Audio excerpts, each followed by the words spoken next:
Ask मुफ्ती तारिक मसूद।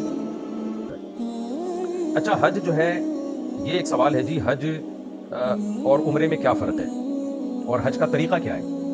अब तरीक़ों पर तो पूरी पूरी डॉक्यूमेंट्रीज़ हैं, किताबें हैं। मैं आपको बहुत सादा अंदाज में बताता हूँ। हज और उम्रा दोनों बहुत सादा है समझना, टेंशन की बात ही नहीं, क्योंकि लोग इतनी मोटी मोटी किताबें देख के और इतने मसाइल देख के एकदम पेचीदगी में चले जाते हैं। देखें, दो चीज़ों का नाम है हज। एक शर्त है और दो अरकान है हज के। अरकान क्या है जी? वकूफ़ अरफा, यानी 9 ज़िलहिज्जा को आपने ज़वाल के बाद से लेके सुबह सादिक, इसके दौरान कोई भी टाइम आपने अरफा के दिन में गुजार लिया, अरफा की जगह पे गुजार लिया है 9 ज़िलहिज्जा को, यानी अरफात के मैदान में। दोबारा बता देता हूँ, ज़वाल के बाद 9 तारीख, अगले दिन फिर ईद होती है ना, 10 ज़िलहिज्जा से पहले वाला जो दिन है 9 ज़िलहिज्जा, इसमें आपने ज़वाल के बाद से लेके सुबह सादिक से पहले पहले आपने अरफात के मैदान में चंद सेकंड भी गुजार लिए, तो आपका हज का एक रुकन अदा हो गया। सुन्नत ये नहीं है 1 सेकंड गुजारें आप, सुन्नत तरीका तो फिर पूरा ये है कि मगरिब तक आप, ज़वाल के बाद से लेके मगरिब तक आप वहीं रहें अरफा में, और फिर मगरिब के बाद आप मुज़दलिफ़ा चले जाएं। तो ये है, लेकिन वाजिब जो रुकन है, यानी हज आपका हो जाएगा, एक रुकन उसका अदा हो जाएगा। दूसरा रुकन क्या है? तवाफ़ ज़ियारत। तवाफ़ ज़ियारत का क्या मतलब? बकरीद के 3 दिनों में जो तवाफ़ होता है, वो तवाफ़ आप बैतुल्लाह के 7 चक्कर आप लगा लें। ये 2 अरकान हैं, ये 2 किसी ने पूरे कर लिए, बशर्ते कि आप एहराम की हालत में। शर्त ये कि एहराम, यानी वकूफ़ अरफा के लिए शर्त ये कि एहराम की हालत में हो, बाकी तवाफ़ ज़ियारत के लिए एहराम में होना शर्त नहीं है। शर्त का क्या मतलब होता है? जैसे नमाज के लिए वुज़ू शर्त है। अब नमाज के अरकान क्या है? क़याम है, रुकू है, सजदा है, ये सब नमाज के अरकान है। लेकिन शर्त क्या है? बावुज़ू होना। अगर आप बावुज़ू नहीं होंगे तो ये अरकान अदा नहीं होंगे। तो इसी तरह आपका एहराम में होना ज़रूरी है। एहराम किसे कहते हैं वो भी मैं भी आपको बताता हूँ। तो एहराम की हालत में होंगे आप, और फिर अरफा का आप वकूफ़ करेंगे, यानी मैदान अरफात में कुछ देर भी जाके ठहर जाएंगे, और फिर आप तवाफ़ ज़ियारत करेंगे बकरीद के दिनों में, तो आपका हज अदा हो गया। बाकी जितनी भी हज के जो मनासिक हैं, रमी करना या मिना में क़याम करना, इनमें कुछ मनासिक ऐसे हैं जो वाजिब हैं, नहीं करेंगे गुनहगार होंगे, लेकिन दम देने से वो तलाफ़ी हो जाएगी। और कुछ मनासिक तो ऐसे हैं जो वाजिब हैं ही नहीं, सुन्नत मुअक्कदा हैं, जैसे जो मिना में क़याम करना। और कुछ मनासिक ऐसे हैं जो सुन्नत गैर मुअक्कदा हैं, वो डिटेल तो फिर आप किताबों में जाके पढ़ लें, और उसकी आमी आदमी को ज़रूरत नहीं है।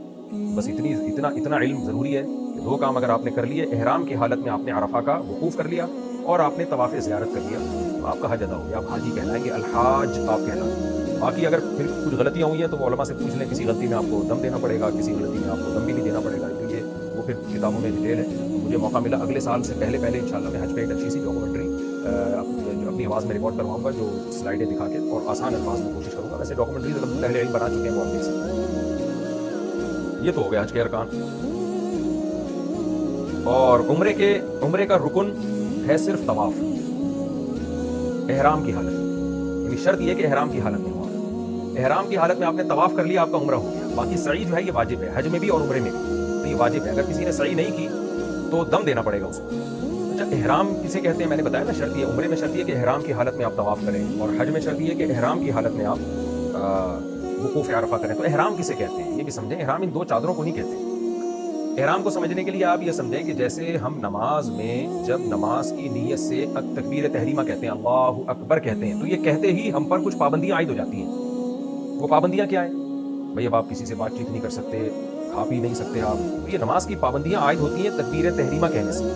तो गोया तकबीर तहरीमा कहने के बाद हम नमाज के गोया एहराम में आ जाते हैं, और अब उसमें आप बातचीत नहीं कर सकते, आप जो है खा पी नहीं सकते, आप दाएं बाएं मुड़ नहीं सकते, नमाज तोड़ नहीं सकते आप बिला ज़रूरत, आपको नमाज कंप्लीट करनी पड़ेगी। ऐसा नहीं हो सकता आपने तकबीर तहरीमा करके नियत बांधी, फिर आपने कहा चलो यार अभी तोड़ दो नमाज, थोड़ी देर बाद पढ़ लेता हूँ। ना, अब आपको कंप्लीट करना आप पर वाजिब हो जाता है। तो जैसे नमाज की एक तकबीर तहरीमा होती है जिसके बाद आप पर कुछ पाबंदियाँ आ जाती हैं, ऐसे ही हज और उम्रे में भी एहराम होता है तलबिया कह के, यानी आप तलबिया कहते हैं, लब्बैक अल्लाहुम्मा लब्बैक, लब्बैक ला शरीका लक लब्बैक, इन्नल हम्दा वन निअमत लक वल मुल्क ला शरीका लक। ये अल्फाज आप कहते हैं, और उसके बाद आप नियत करते हैं ज़बान से, ए अल्लाह मैं उम्रे की नियत करता हूँ, या अल्लाह मैं हज की नियत करता हूँ, इसे कबूल कर ले और आसान कर दे। इस नियत से जब आप ये अल्फाज कहेंगे तो आप एहराम में आ गए, यानी गोया कि आपने नियत बांध ली हज की या उम्रे की। अब एहराम में आने के बाद कुछ पाबंदियां आप पे शुरू हो जाती हैं। नमाज में जब आप तकबीर तहरीमा कहते हो तो क्या पाबंदियां? खाना पीना नहीं है, बातचीत नहीं करनी है, हरकत नहीं करनी है गैर जरूरी। तो ऐसे ही हज या उम्रे के एहराम में जब आप आ गए तो सबसे पहली पाबंदी क्या? सिला हुआ कपड़ा नहीं पहनना, मर्द ने, औरत पहन सकती है। اب آپ सिला हुआ कपड़ा नहीं पहन सकते, अब आप खुशबू नहीं लगा सकते, अब आप कहीं के बाल नहीं काट सकते, नोच नहीं सकते, ना काट सकते हैं, ना नाखून काट सकते हैं, आप कोई खुशबूदार चीज़ इस्तेमाल नहीं कर सकते, आप जो है वो किसी जानवर को कत्ल नहीं कर सकते, तो यानी कोई भी जो शिकार के जानवर होते हैं, ये सब सारी की सारी पाबंदियां आपके इहराम में आने के बाद आप पर लागू हो जाती हैं। अच्छा, नमाज में इहराम से निकलने के लिए क्या है?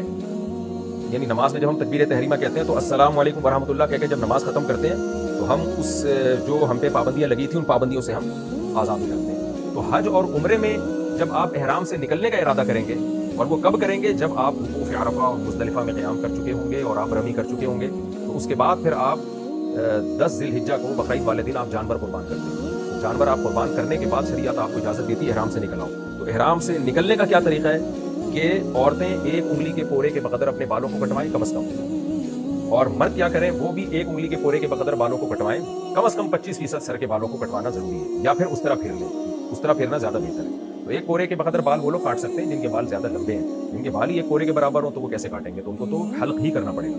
तो ये काम जब आप कर लेंगे तो इहराम की पाबंदियों से आप निकल जाएंगे। तो ये है आसान सा तरीका, यानी जो इहराम का तस्वुर है वो मैंने आपके सामने पेश किया। लोग समझते हैं ये 2 चादरें इहराम है ना, ये इहराम की पाबंदियों में कि आपने सिला हुआ कपड़ा नहीं पहना। इसी से भी पता चल गया कि इहराम के बाद आप चादरें तब्दील भी कर सकते हैं, क्योंकि इन चादरों का इहराम से ताल्लुक नहीं है बराह रास्त, बल्कि सिला हुआ कपड़ा ना पहनना ये इहराम की पाबंदी है जो आपको करनी पड़ेगी। अब जाहिर है जब सिला हुआ कपड़ा नहीं पहनेंगे तो ऐसे बरहाना तो नहीं घूमेंगे ना कुछ तो पहनना है, तो अब कुछ भी पहनते रहे आप, तो सिला हुआ कपड़ा नहीं पहनना। और नहाने के लिए अगर आप गए हैं तो बगैर साबुन के नहा सकते हैं, तो उसमें भी आप इहराम उतार सकते हैं, चादर तब्दील भी कर सकते हैं। और औरत पर जो इहराम की पाबंदियां आयद होती हैं, कुछ पाबंदियां तो वही हैं जो मर्दों पर हैं, खुशबू नहीं लगानी, और जो है वो खुशबूदार साबुन से नहाना वगैरह भी उसी में दाखिल है। लेकिन औरत की इहराम में लिबास नहीं है, लिबास उसको प्रॉपर पूरा पहनना पड़ेगा। सिर्फ इतनी पाबंदी है उसके ऊपर कि वो कपड़ा चेहरे से ना लगे, उसका जो कपड़ा है ना वो चेहरे से ना लगे। तभी जो पर्देदार खवातीन है वो एक कैप वाला वहाँ नकाब लेती हैं जो कैप के आगे लटका हुआ होता है, तो ऐसा कर लेना चाहिए, क्योंकि चेहरे का पर्दा जवान औरत पर हर सूरत में फ़र्ज़ है, चाहे वो उम्रा करने गई हो, हज करने गई हो, या नॉर्मली आम हालात में उस पर नामहरम से चेहरा छुपाना फ़र्ज़ है। तो सहाबियात भी नकाब लेती थी जब वो हज करने गई हैं, तो नकाब आगे करती थी जब मर्द गुजरते थे। तो नकाब करना जवान लड़की के लिए ज़रूरी है ये, लेकिन चेहरे पे कपड़ा ना लगे। अगर थोड़ी देर के लिए कपड़ा लग गया तो कुछ सदका कर दें, और अगर 12 घंटे के लिए कपड़ा लगा रहा मुतफर्रिक औकात में तो फिर दम वाजिब होगा, और 12 घंटे तक नहीं लगता है। ख़वातीन इसमें परेशान होती हैं कि हमने कपड़ा लटकाया वो बार मुँह पे लग रहा है, हवा से लग रहा है, तो इसलिए जो उलमा है वो ये कहते हैं कि हज के बाद चंद रियाल सदका कर देनी चाहिए, ताकि जो थोड़ी बहुत आपसे कोताही हुई है वो इसमें तलाफी हो जाए। लेकिन दम वाजिब नहीं है, दम कहते हैं बकरा या गाय या दुम्बा वगैरह ज़बह करना हरम है। इसी तरह मर्द के लिए या औरत के लिए बाल काटना भी जायज़ नहीं है। अब बाज़ दफ़ा दाढ़ी नोच लेता है आदमी, उसके 1-2 बाल टूट जाते हैं, सर के बाल टूट जाते हैं, तो वो जब आप चंद रियाल सदका कर देंगे तो वो सब उसमें तलाफी हो जाएगी। दम इतनी जल्दी वाजिब नहीं होता, दम के लिए जिनायत होनी चाहिए, जो गलती हो वो बड़ी गलती होनी चाहिए। वो बड़ी गलती यही है कि आपने 12 घंटे तक सिले हुए कपड़े पहन के रखे, या चेहरा आपने मर्द या औरत ने 12 घंटे तक चेहरा ढाँप के रखा, चाहे वो कंटिन्यूसली 12 घंटे हो या मुतफर्रिक औकात में वो मिला के देखा जाए तो 12 घंटे का। तो ये इहराम का तस्वुर है। उम्मीद है इंशाअल्लाह आपकी समझ में आ गया होगा।